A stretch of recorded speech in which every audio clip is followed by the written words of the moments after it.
ኢራን ዋና ዋና ዜናዎችን ተቆጣጥራለች። ግጭቶች፣ ዛቻዎች፣ ሚስጥራዊ ጥምረቶች፣ የኒውክሌር ማስፈራሪያዎች። ይህ ታሪክ በመጽሐፍ ቅዱስ ውስጥ ከመጀመሪያው ጀምሮ እስከ መጨረሻው ድረስ ገና ከመፈጸሙ በፊት ተጽፏል። ይህን ግን የሚገነዘቡት ጥቂቶች ብቻ ናቸው። አሁን ኢራን በመጽሐፍ ቅዱስ ውስጥ ከዘፍጥረት እስከ ፍጻሜው ዘመን ትንቢቶች ድረስ ትገኛለች። ጥንታዊቷ ስሟም ፓርስ ነው። መጽሐፍ ቅዱስ የኢራንን መጀመሪያ ብቻ ሳይሆን በራእይ ውስጥ ካሉት በጣም ጨለማና አስፈሪ ክፍሎች አንዱ በሆነው የጎግና የማጎግ ጦርነት ውስጥ የመጨረሻ ዕጣ ፈንታዋን ይተነብያል። ይህም በመጨረሻው ዘመን በእስራኤል ላይ የሚነሳ ጥምረት ነው። ኢራን ወይም ፋርስ የእስራኤል ትንቢታዊ ጠላት ከመሆኗ በፊት እግዚአብሔር ሕዝቡን ነፃ ለማውጣት ቤተ መቅደሱን እንደገና ለመገንባትና የዳንኤልን ትንቢቶች ለመፈጸም በእግዚአብሔር የተመረጠች ግዛት ነበረች። ይህን ቪዲዮ እስከ መጨረሻው ካያችሁ ጥቂቶች ብቻ ሊገነዘቡት የሚደፍሩትን እውነት ታገኛላችሁ። ሙሉ ቪዲዮውን እንድትከታተሉ ትጋብዛችኋለሁ። ሁሉም ነገር የሚጀምረው በዘፍጥረት መጽሐፍ ውስጥ ነው። ከጥፋት ውሃ በኋላ እግዚአብሔር ለሰው ልጅ አዲስ ጅምር ይሰጠዋል። ታዲያ የፋርስ ሕዝብ እንዴት ተወለደ? ከጥፋት ውሃ በኋላ በምድር ላይ የቀሩት ብቸኛ ሰዎች ኖህና ቤተሰቡ ነበሩ። ሶስቱ ልጆቹ ሴም፣ ካምና ያፌት የአዳዲስ ህዝቦች ቅድመ አያቶች ሆኑ። ዘፍጥረት ምዕራፍ 10ን ስናነብ የዓለም ህዝቦችን የመጀመሪያ ካርታ እናገኛለን። በዚህ ክፍል ላይ የኖህ ልጆች የሴም፣ የካም፣ የያፌት ትውልድ ይህ ነው። ከጥፋት ውሃም በኋላ ልጆች ተወለዱላቸው ይለንና ቁጥር 5 ላይ ከነዚህም የአህዛብ ደሴቶች ሁሉ በየምድራቸው፣ በየቋንቋቸው፣ በየነገዳቸው፣ በየህዝባቸው ተከፋፈሉ ይላል። ይህ የዘር ሐረግ የኖህ ልጆችን የዘር ሐረግ የሚያሳይ ካርታ ይፈጥራል። ከዚህ በኋላ የፋርስ ግዛት የሚፈጥሩት ሁለት አባቶችን እናገኛለን፣ ሜድና ኤላምን። ሜድ የያፌት ልጅ ነበር። ከእርሱም የሜስ ህዝብ ተወለደ። አሁን የዘመናዊቷ ኢራን አካል በሆነችው በሰሜናዊ ተራሮች ላይ የኖረ ህዝብ ነው። ከነዚህ የኢራን ሰሜናዊ ተራሮች የሜድ ዘሮች ቀስ በቀስ እየተስፋፉ መንደሮችንና ጎሳዎችን አቋቁመዋል። እኚህ በኃያልነታቸውና በጠንካራ የጎሳ አደረጃጀታቸው የሚታወቁ ነፃ ህዝቦች ናቸው። ሁለተኛው ኤላም የሴም ልጅ ነው። ዘሮቹ ኤላማውያን በደቡብ ምዕራብ ኢራን በፋርስ ባህረ ሰላጤ አቅራቢያ በለም መሬት ሰፈሩ። መጽሐፍ ቅዱስ በዘፍጥረት ምዕራፍ 14 ላይ የመጀመሪያውን ታላቅ ዓለም አቀፍ ጦርነት ያሳየናል። አራት የምስራቅ ነገስታት የኤላማውያን ንጉስን ጨምሮ ኃይላቸውን አስተባብረው ከነዓንን ወረሩ፣ ከተሞችንም አቃጠሉ፣ ባሪያዎችን ዘረፉ፣ የአብርሃምን የወንድም ልጅ ሎጥን ማረኩ። ኤላም እንደ መጽሐፍ ቅዱስ ገለጻ የእግዚአብሔርን የእምነት ህዝብ ያጠቃ የመጀመሪያው ኃያል ህዝብ ነበር። ነገር ግን አብርሃም ቆሞ አልተመለከተም። 318 የሰለጠኑ አገልጋዮችን ይዞ በሌሊት ወራሪዎቹን አሳደደ፣ አሸነፋቸውም፣ ሎጥንም አዳነ፣ ምርኮኞቹንም ነፃ አወጣ፣ የምስራቃውያንን ነገስታት አዋረደ። ይህ ከሰው አእምሮ በላይ የሆነ ፈጽሞ ሊሆን የማይችል ድል ሲሆን ኃይለኛ መልእክትም ያስተላልፍ ነበረ። የትኛውም የምስራቅ ኃይል የእግዚአብሔር ሞገስ ያለውን ህዝብ ሊያሸንፍ ፈጽሞ አይችልም። ዘመናት አለፉ፣ ትውልዶች ተወለዱ፣ ሞቱ። እናም በአንድ ወቅት በአብርሃም የተሸነፉት ነገዶች ቁጥራቸው ጨመረ። ኤላማውያንና ሜሶጵስ አንድ ምድር ተጋሩ። አንደኛው በደቡብ ምዕራብ በኤላም ለም ሜዳዎች ላይ ሲኖር፣ ሌላኛው ደግሞ የአካባቢውን የጨካኝነት ገጸ ባህሪን በሚፈጥርበት ተራራማው ሰሜን ላይ ይኖር ነበረ። ነገስታት ሲወድቁና ሲነሱ በዝግታ ሌላ ኃይል ተቀረጸ። በመጨረሻም የፋርስ ግዛት ተመሰረተ። እኚህ ህዝቦች ምንም እንኳን ዓለማውያን ቢሆኑም ከእግዚአብሔር እቅድ ውጪ አልነበሩም። በነቢዩ ኢሳያስና በነቢዩ ኤርሚያስ በኩል ስለነዚህ ህዝቦች ሁለት ታላላቅ ትንቢቶች ተነግረዋል። በኢሳያስ በኩል የተነገረው የመጀመሪያው ትንቢት እግዚአብሔር ባቢሎንን ለመቅጣት ኤላምን እና ሜዶንን እንደ መሳሪያ እንደሚጠቀም ገልጿል። ባቢሎን ኢየሩሳሌምን ያወደመችና ቤተ መቅደሷን ያቃጠለች ሲሆን ፈጽሞ ከፍርድ አታመልጥ። ማን ውድቀቷን እንደሚያመጣ እግዚአብሔር አስቀድሞ ወስኗል። ሁለተኛው ትንቢት ደግሞ የበለጠ አስገራሚ ነው። እግዚአብሔር ፋርስን ቅጣት ለማምጣት ብቻ ሳይሆን እንደ ነፃ አውጪ መሳሪያ ይጠቀምባታል። ነቢዩ ኢሳያስ የፋርስ ንጉስ ገና ሳይወለድ በፊት እስራኤልን ነፃ እንደሚያወጣና በኢየሩሳሌም የሚገኘውን ቤተ መቅደስ እንደገና ለመገንባት የተመረጠ ወኪል ሆኖ እንደሚያገለግል አስታውቋል። ይህ ሰው ቂሮስ ሲሆን ገና ከመወለዱ ከ150 ዓመታት በፊት ኢሳይያስ በስሙ ጠርቶ እግዚአብሔር ለቀባውት ለቂሮስ ብሎ ተንብዮአል። ሁለቱም ትንቢቶች በሚያስደንቅ ሁኔታ በትክክል ተፈጽመዋል። ከክርስቶስ ልደት በፊት በ8ኛው ክፍለ ዘመን የሜስ ንጉስ ዴአሲስ የኤላምንና የሜድን ነገዶች አንድ በማድረግ የመጀመሪያውን የኢምፔሪያል ዋና ከተማ በኢራን ምድር በኤክታማ መሰረተ። የዚህ ንጉስ የልጅ ልጅ ደግሞ የሚቀጥለውን ታላቅ እርምጃ ወሰደ። የጦር ሰራዊቱን እንደገና በማዋቀር የእስራኤል ቀንደኛ ጠላት የሆነችውን የአስናን ግዛት ዋና ከተማ ነነዌን ለማጥፋት የሚያስችል ጠንካራ ሰራዊት ገነባ። ትንቢቱ መፈጸም ጀመረ። እግዚአብሔር ፋርስን እንደ ፍርድ በትርና እንደ መቤዣ መሳሪያ አድርጎ ከውስጥ እያስነሳ ነበረ። ሆኖም ፋርስ በስልጣን እያደገች በሄደችበት ጊዜ እንኳን እግዚአብሔር አስቀድሞ ዕጣ ፈንታዋን በትንቢታዊ ህልሞች ገልጦ ነበረ። ይህን ህልም ያየው በባቢሎን የሚኖር ዕብራዊ ወጣት እስረኛ ዳንኤል ነበረ። ሁሉም ነገር የጀመረው በንጉስ ናቡከደነጾር የሚመራው የባቢሎን ሰራዊት ወደ ኢየሩሳሌም ሲዘምት ነው። በዚህ ዘመቻ የከተማው ግንቦች ወድቀዋል፣ ቤተ መቅደሱ ተዘርፏል፣ በሺዎች የሚቆጠሩ ሰዎች በባርነት ወደ ሩቅ አገሮች ተወስደዋል። ዳንኤልም በመካከላቸው ነበረ። ከቤቱ ተነጥሎ ወደ ባቢሎን ፍርድ ቤት ሲወሰድ ገና በ10ዎቹ ዕድሜ ውስጥ ነበር። ነገር ግን በጨለማ ውስጥ እግዚአብሔር መረጠው። እግዚአብሔር ለሌላ እስረኛ ያልነበረን የራእይ ስጦታን ሰጠው። ስለ ራሱ ብቻ ሳይሆን ስለ ሰው ልጅ ሁሉ የሚናገሩ ራእዮችን ያይ ነበር። ዳንኤል የኢየሩሳሌምን ጥፋት ያስከተለው ግዛት እምብርት ላይ ሆኖ እግዚአብሔር ሌላ መንግስት እንዴት እንደሚያስነሳ ማየት ጀመረ። ይህም በባቢሎን የሚተካ በህዝቡ ጣፈንታና በፋርስ ግዛት ውስጥ ወሳኝ ሚና የሚጫወት ነው። ዳንኤል በናቡከደነጾር ቤተ መንግስት ውስጥ ሲያገለግል ንጉሱ በአስጨናቂ ህልም በጣም ተጨንቆ ነበረ። ንጉሱን ያስጨነቀው የህልሙ ፍቺ ብቻ ሳይሆን ህልሙን ራሱ ማስታወስ አለመቻሉ ነው። ስለዚህ ህልሙን ሳይሰማ የሚፈታ ሰው ይፈልግ ጀመረ። ከባቢሎን ጠቢባን መካከል አንዳቸውም ይህንን ስራ ሊያከናውኑ አልቻሉም። ነገር ግን ዳንኤል ይህንን ለማድረግ ዝግጁ ነበርና ወደ ንጉሱ ፊት አመጡት። እርሱም ህልሙን በትክክል ገልጾ የዓለምን ዕጣ ፈንታ ለዘላለም የሚቀይር መገለጥን አወጀ። አንተ ንጉስ ሆይ፣ አንተ የወርቅ ራስ ነህ። ነገር ግን ከአንተ በኋላ ሌላ መንግስት ይነሳል። ይህም ደረቱና ክንዶቹም በብር የተመሰለው ከአንተ የሚያንስ መንግስት ነው። ያ የብር ምስል 2 ክንዶች ነበሩት።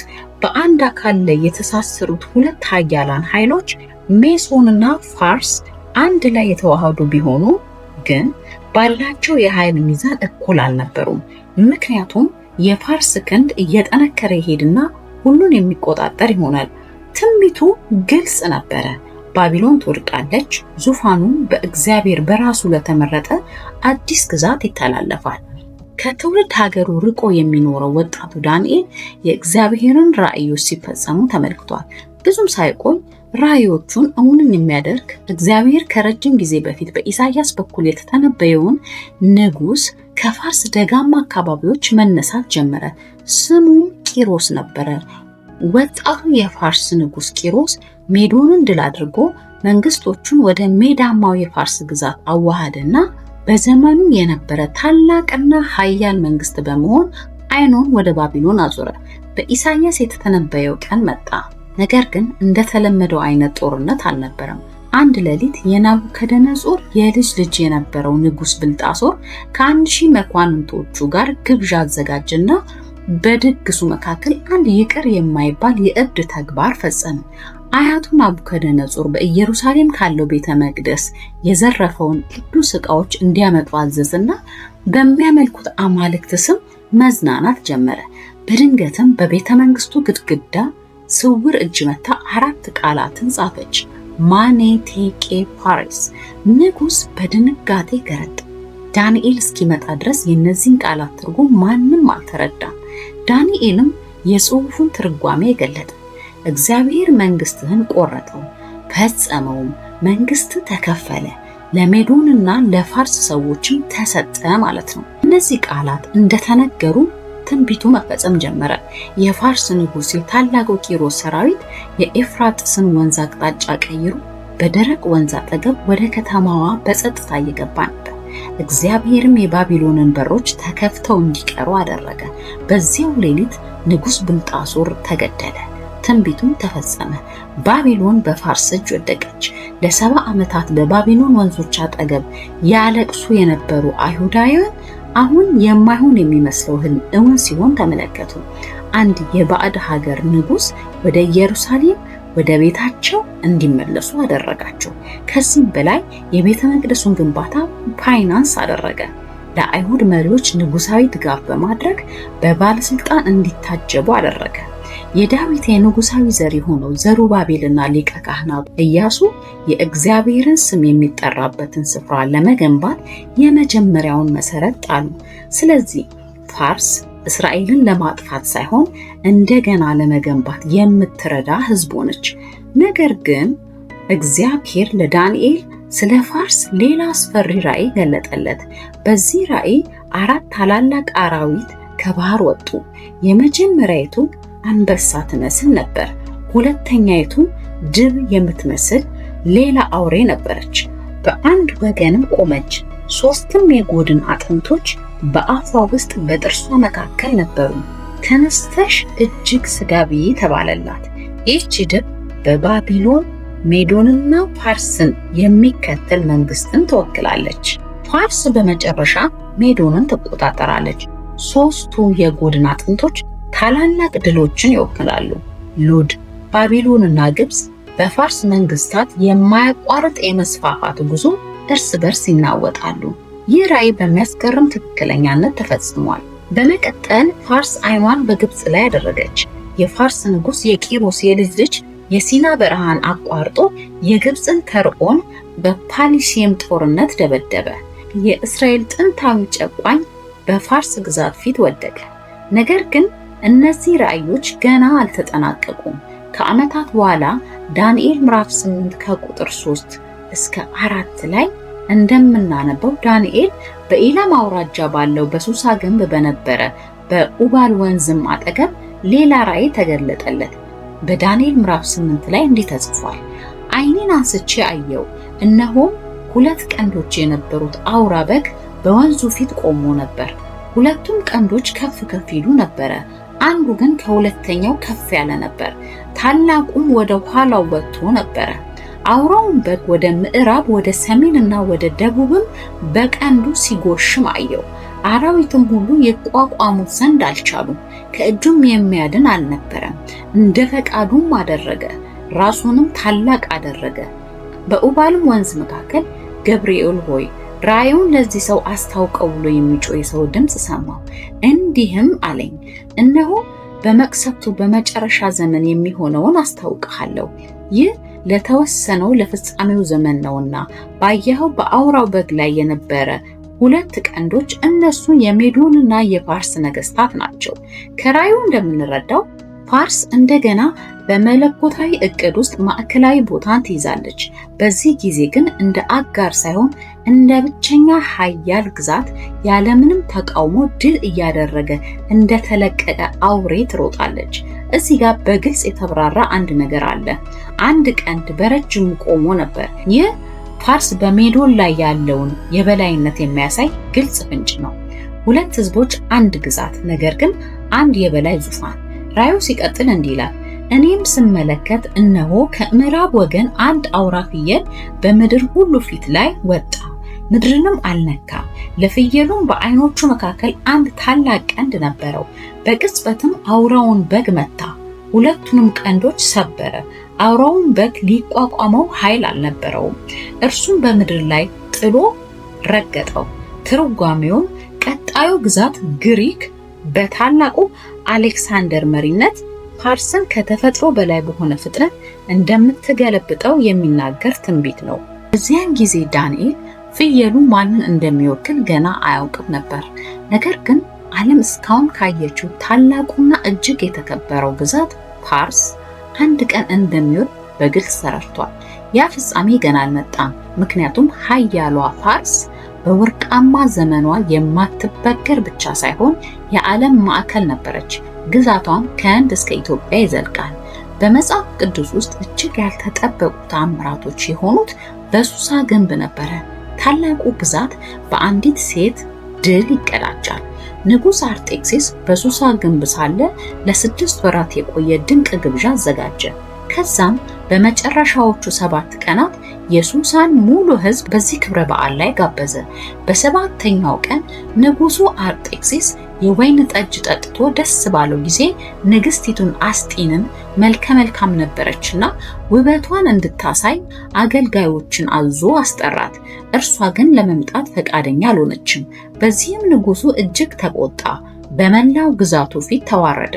ከዚያም አማካሪዎቹ ስር ነቀል መፍትሄ ጠቆሙት። ከወጣት ደናግል መካከል አዲስ ንግስት በግዛት ውስጥ እንድትፈለግ ሆነ። እጅግ ውብ የሆኑትም ወደ ቤተ መንግስት በመግባት ወደ ንጉሱ ለመቅረብ የ1 ዓመት ዝግጅት አደረጉ። ከነዚህ ወጣት ቆነጃጅት መካከል አንዷ ሀዳስ ነበረች። ነገር ግን ማንም በዚህ ስም አያውቃትም። ምክንያቱም በግዞት ከተወለዱት አይሁዶች መካከል የተወለደች እናትና አባቷን በሞት ያጣች በአጎቷ በመርደክዮስ እጅ በድብቅ ያደገች መልከ መልካም ልጅ ነበረች። በቤተ መቅደስ ውስጥም አስቴር የሚል አዲስ ስም ተሰጣት። አስቴርም በንጉሱ ፊት ሞገስ አገኘች። አይሁዳዊ መሆኗን ሳታሳውቅ የፋርስ ንግስት በመሆን ዘውድ ጫነች። ይህ በእንዲህ ያለ በቤተ መንግስት ጥላ ውስጥ የተደበቀ ገዳይ ጠላት እየበቀለ ነበረ። የእስራኤላውያን ጠላት ዝርያ ያለው ሃማ ከንጉሱ ቀጥሎ ከፍተኛ የስልጣን ቦታ ላይ ተቀመጠ። ከዛም ሁሉም ሰው በፊቱ ተደፍቶ እንዲሰግድ ትእዛዝ አስቀመጠ። ነገር ግን አይሁዳዊ መርደክዮስ አልተደፋም፣ አልሰገደም። በዚህ የተበሳጨው ሃማ የበቀል ስራውን ጀመረ። ዋና ፍላጎቱ መርደክዮስን ብቻ ማጥፋት ሳይሆን መላውን አይሁድ ለማጥፋት ሴራ መዘርጋት ነበረ። እንደ ግል በቀል የጀመረው ሴራ በፍጥነት ወደ ዘር የማጥፋት ወንጀል ተለወጠ። ወደ ንጉሱም ቀርቦ በመንግስቱ ውስጥ ተበታትነው ስላሉት እንግዳ ህዝቦች መሰሪነት አስጠነቀቀው። ይህ የራሱ ልዩ ህግ ያለው ህዝብ የንጉሱን ድንጋጌዎች የማይታዘዝ ከሆነ እንዲጠፋ በውሸት ንጉሱን አሳመነ። ንጉሱም ገዳይ የሆነውን አዋጅ በንጉሳዊው ቀለበት አትሞ አጸደቀው። ከ1 ዓመት ባነሰ ጊዜ ውስጥ በፋርስ ያለ እያንዳንዱ አይሁዳዊ ለሞት ተፈረደበት። ወንዶች፣ ሴቶች፣ ህፃናት ማንም አልቀረም። በአይሁድ ማህበረሰብ ውስጥ ትርምስና ጭንቀት ሆነ። መርደክዮስም አስቴርን እርምጃ እንድትወስድ በፍጥነት መልእክት ላከ። አስቴር ስለ አዋጁ ስትሰማ ወጥመድ ውስጥ እንደገባች ተሰማት። ህዝቧን ለማዳን ሳትጋበዝ ወደ ንጉሱ መግባት ነበረባት። ይህ ደግሞ ፈጣን የሞት ቅጣት የሚያስከትል ጉዳይ ነው። ምናልባት በለስ ቀንቷት ንጉሱ የወርቅ ዘንግ በመዘርጋት ለአስቴር ምህረትን ለማሳየት ካልመረጠ በስተቀር። በመጨረሻም አስቴር ህይወቷን አደጋ ላይ ለመጣል ወስና ንጉሱ ሳይጠራት ወደ ንጉሱ ቀረበች። ሆኖም እግዚአብሔር በፊቱ ሞገስን ሰጣት። ንጉሱም የወርቅ ዘንግ ዘረጋላት። እርሷም ቀርባ የዘንጉን ጫፍ ነካች። አስቴር ጊዜ ምን ያህል ዋጋ እንዳለው የተገነዘበች ሴት ስለነበረች አልቸኮለችም። ንጉሱንና ሃማን ግብዣ እንዲመጡ ጋበዘቻቸው። እንደገናም ሁለተኛ ግብዣ ጠራቻቸው። ይህ ሁለተኛ ግብዣ አስቴር እውነትን እንደተሳለ ምላጭ የገለጠችበት ነበር። እኔ ለባርነት የተሸጥኩ ሰው ብሆን ኖሮ ዝም ባልሁ ነበር፣ ግን እኔና ህዝቤን ለማጥፋት የሚያዛዋች ወጥቷል ስትል ተናገረች። ይህን ጊዜ ንጉሱ ዘሎ ተነሳ። ይህን ለማድረግ ማን ይደፍራል ሲል ተናገረ። አስቴርም መለሰች፣ ጠላታችን ይህ ክፉ ሰው ሃማ ነው።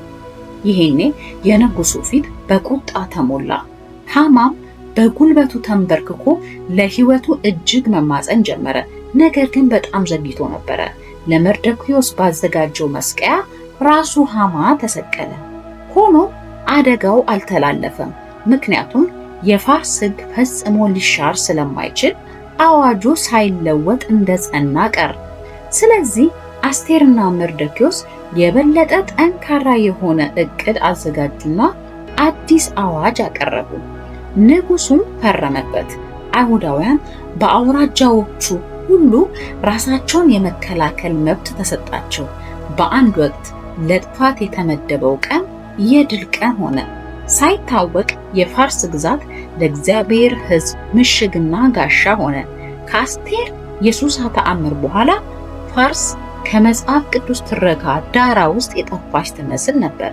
ዘመናት ተቆጠሩ፣ ግዛቶችም ተነሱ፣ ወደቁ። ሮምም ማዕከላዊ መድረክ ላይ ወጣች። ሆኖ የፋርስ ዝምታ አለመኖሯን አያመለክትም።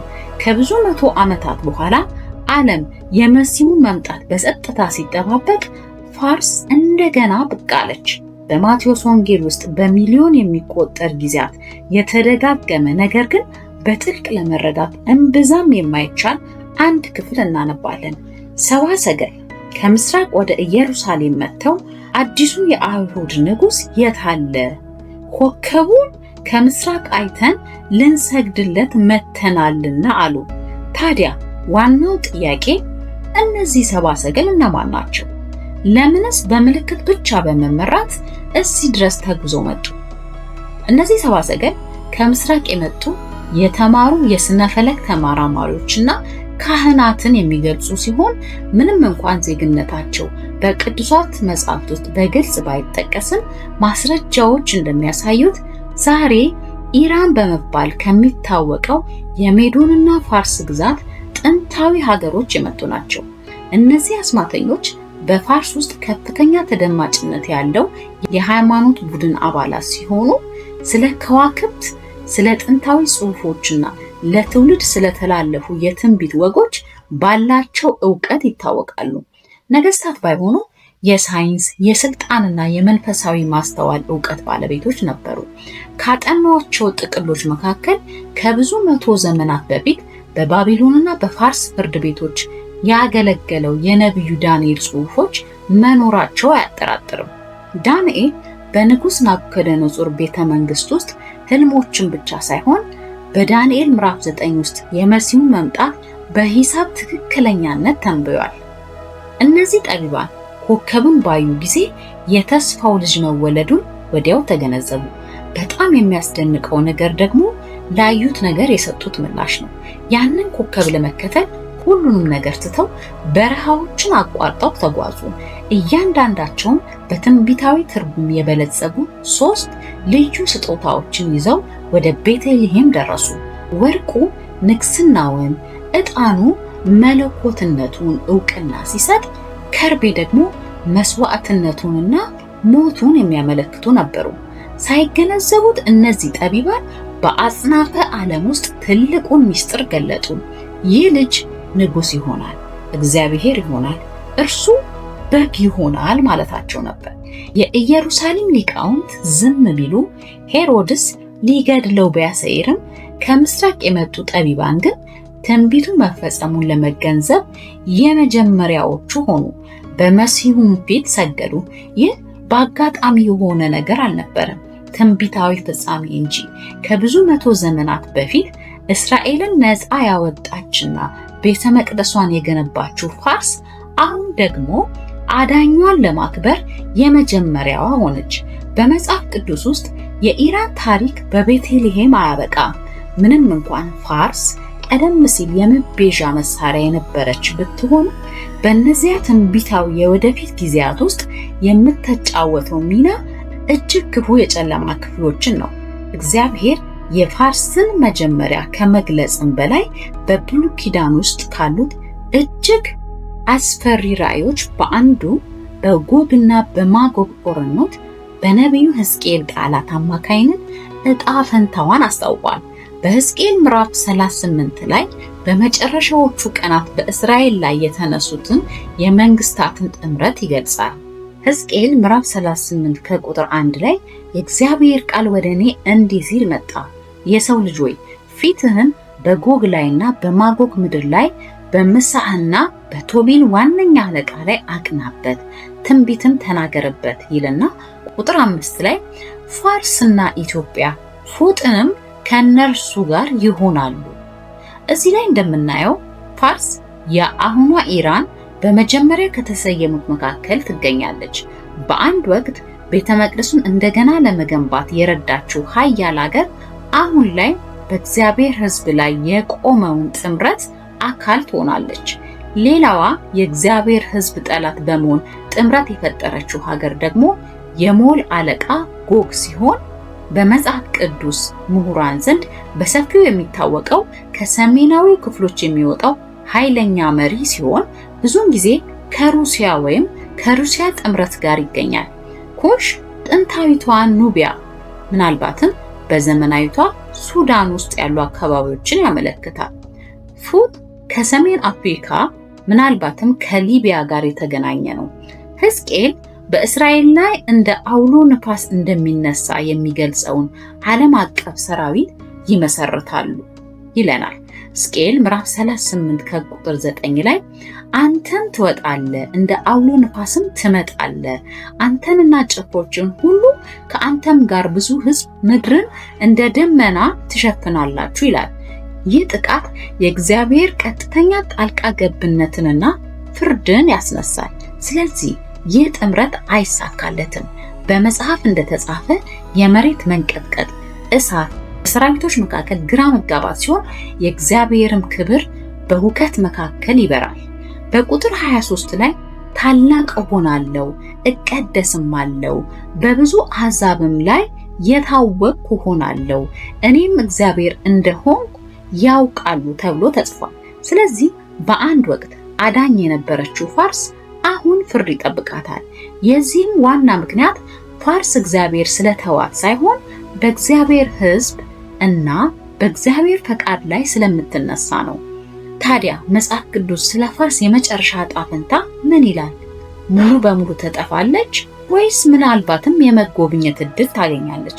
መልሱ በመጽሐፍ ቅዱስ ውስጥ ባሉ ምዕራፎች መካከል ተደብቋል። ይህ ክፍል ብዙዎች ከሚገነዘቡት በላይ እጅግ ውስብስብ ነው።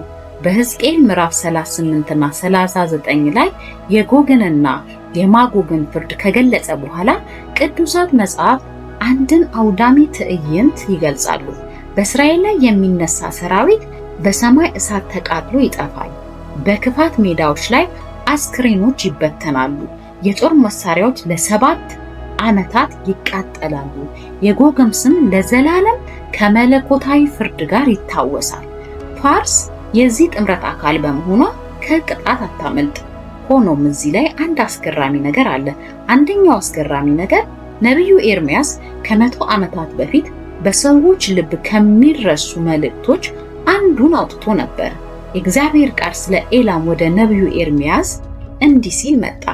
የኤላምን ቀስት የኃይሉን ጀርባ እሰብራለሁ፣ ነገር ግን በመጨረሻዎቹ ዘመናት የኤላምን ምርኮኞች እመልሳለሁ ይላል። ይህ ትንቢት 2 ጎኖች አሉት። በመጀመሪያ ፍርድ ይመጣል። ከዛ በኋላ ግን ያልተጠበቀ ተስፋ እናነባለን። በመጨረሻዎቹ ዘመናት ኤላምን እመልሳለሁ ይላል። ይህ ሁሉን የሚቀይር ነገር ነው። ምክንያቱም በመጨረሻዎቹ ዘመናት ኢራን በእስራኤል ላይ ብትነሳም የእግዚአብሔርን ቁጣ በሚያስነሳው የመጨረሻው ጦርነት ውስጥ ብትሳተፍም እንኳን ታሪኳ በፍርስራሾች መካከል አያበቃም። በፍርድ ውስጥ ብትሆንም እንኳን እግዚአብሔር ለመዳን ክፍት በር ያስቀምጣል። ዛሬ በዋና ዋና ዜናዎች የምትታየው ኢራን ጠበኛ፣ እንቢተኛ፣ በጨለማ ጥምረት ውስጥ የተጠመደች ብትሆንም አንድ ቀን ግን በተመለሰ ዓለም ውስጥ የራሷን ሚና ትጫወታለች። የፋርስ ታሪክ በመጽሐፍ ቅዱስ ውስጥ የሰውን ልጅ ራሱን ያንጸባርቃል። የተዋጀ፣ የወደቀ፣ የተፈረደበትና እንደገና በጸጋ የተመለሰ። ስለዚህ የኢራን መጨረሻ ዕጣ ፈንታ በመጽሐፍ ቅዱስ ውስጥ እግዚአብሔርን ለሚቃወሙ መንግስታት ማስጠንቀቂያ ሲሆን ለሚመለሱት ደግሞ ተስፋ ነው። ምክንያቱም በመጨረሻው ዘመን አሕዛብ ንጉሱን የሰራዊት ጌታ እግዚአብሔርን ለማምለክ ወደ ኢየሩሳሌም ይጓዛሉ ተብሎ ተጽፏል። እንዲህም ይሆናል። በኢየሩሳሌም ላይ ከተነሱት አሕዛብ የቀሩት ንጉሱን ለማምለክና የዳስ በዓልን ለማክበር ከዓመት ዓመት ይወጣሉ። ምናልባትም ከነዚህ ህዝብ መካከል ኤላም ትኖር ይሆናል። ምናልባትም ኢራን አንድ ጊዜ የማዳን መሳሪያ ሆና፣ ጠላትም ሆና፣ የተፈረደበትም ህዝብ ሆና ነበር። እርሷ ራሷ ደግሞ የተመለሰውን ክብር ልትመለከት ትችላለች። አሁንም ቢሆን በእግዚአብሔር ልብ ውስጥ ለሚመለሱት ቦታ አለ። ከኦሪት ዘፍጥረት ገጾች ጀምሮ እስከ ራዕይ መጽሐፍ ያሉት ታላላቅ ራዕዮች ውስጥ ፋርስ ሁልጊዜ አለች። የሰው ልጅ ከጥፋት ውሃ እንደገና ሲነሳ በዚያ እግዚአብሔር ገና ላልተወለደ መንግስት ለኤላምና ለሜዶን በጸጥታ ዘርን አኖረ። አብርሃም ሎጥን ለማዳን በተነሳ ጊዜ ኤላም አስቀድማ አደጋ ሆና ነበር። ከዛም ባቢሎን በወደቀ ጊዜ ፋርስ የመዳን መሳሪያ ሆነ። የእግዚአብሔር ቤተ መቅደስ እንደገና ሲገነባ ሀብቱን የሚያቀርበው የፋርስ ንጉስ ነበረ። መሲሁ በተወለደ ጊዜ ከምስራቅ የመጡ ጠቢባን ከፋርስ የመጡ ሰዎች መሲሁን ከሚያውቁት ከመጀመሪያዎቹ መካከል ነበሩ። ነገር ግን የዘመኑ መጨረሻ ሲቃረብና መንግስታት እንደ ጥላ በእስራኤል ላይ ሲነሱ ፋርስ ዳግመኛ በመድረኩ ላይ ትቆማለች። ነገር ግን በዚህ ጊዜ በትንቢቱ መጨረሻ ጎን ላይ ነበረች። ፋርስ፣ ኩሽና ፉጥ ከእነርሱ ጋር ይሆናሉ። በእግዚአብሔር የተቋቋሙ ህዝቦችን ለመቃወም ጥምረት ይፈጥራሉ ተብሎ ተጽፏልና። ሆኖም ግን የመዳን በር አልተዘጋም። አንድ ቀን መንግስታት ንጉሱ እግዚአብሔርን ለማክበር ወደ ኢየሩሳሌም ይወጣሉ። ፋርስ ፊቷን ወደ እግዚአብሔር ብትመልስ ታሪኳ በአመድ ሳይሆን በክብር ያበቃል። እና አሁን ይህን ሁሉ ከሰማችሁ በኋላ አንድ ጥያቄ ልጠይቃችሁ። ኢራን ዛሬ ትንቢታዊ ሚናዋን እየተወጣች እንደሆነ ታምናላችሁ? ትንቢቶች በጸጥታ በሚመለሱበት ዘመን ውስጥ እየኖርን ነው እና የሆነ ጊዜ ጥንታዊ የሚመስለው አሁን ከመቼውም ጊዜ በበለጠ እውን ሆኗል። ስለዚህ በዚህ ታሪክ ውስጥ የት ቆመን ይመስላችኋል? በዛሬ የዜና ርዕሶች ውስጥ የእነዚህን ትንቢቶች ምልክቶች እያያችሁ ነውን? አስተያየታችሁን ከታች ባለው የኮመንት ሳጥን ውስጥ ይጻፉ። ቪዲዮውን ከወደዳችሁት ላይክ፣ ሼር አድርጉ።